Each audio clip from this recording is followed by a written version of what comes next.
Mtazamaji, ni kwamba migawanyiko na malumbano ya kisiasa ndani ya baraza la mawaziri la Kenya Kwanza yameendelea kuibuka hadharani, huku mawaziri wakionekana kutoa siri zao mbele ya umma. Waziri wa ardhi Alice Wahome alilazimika kuahirisha kwa dakika za mwisho mkutano na waandishi wa habari mapema hii leo ambao alikuwa amepanga kutoa majibu kwa mwenzake waziri wa afya Aden Duale kufuatia matamshi yake ya kulinganisha jamii za Mlima Kenya na Fisi, baada ya Duale kusema kwamba hayuko tayari kuomba msamaha. Kama anavyoripoti mwanahabari wa masuala ya siasa Chris Thairu, waziri Wahome alipokea shinikizo kutoka kwa nguvu zilizo juu kutamka kuahirisha mkutano huo.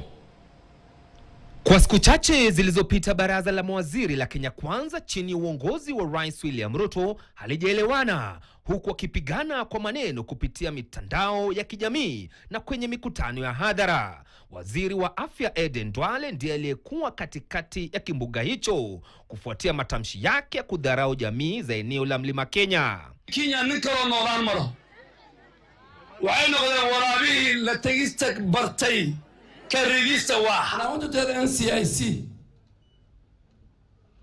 the day you are going to summon Rigathi Gachagua is the day you are going to summon Aden Duale.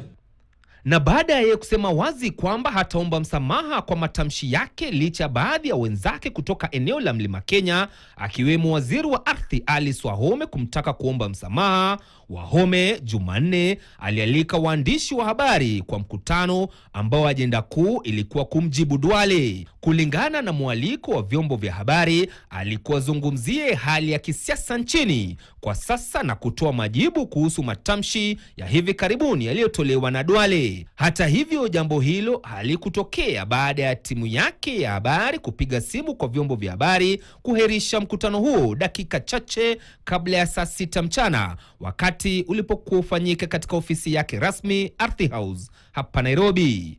KTN imefahamu kuwa simu zilitoka Ikulu kumtaka ahirishe mkutano huo. Kulingana na duru za kuaminika, nguvu zilizo juu zilihisi kuwa kuendelea kwa mapigano baina ya mawaziri kungeendelea kuichafua picha ya serikali ya Kenya Kwanza, hasa katika eneo la Mlima Kenya ambalo umaarufu wake umepungua ikilinganishwa na uchaguzi wa mwaka 2022. Waziri mwenzangu ambaye anaitwa Duale ati aitwe na NCIC.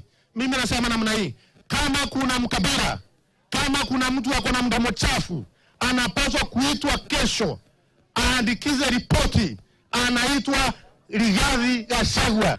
Chris Thairu, KTN, Nairobi.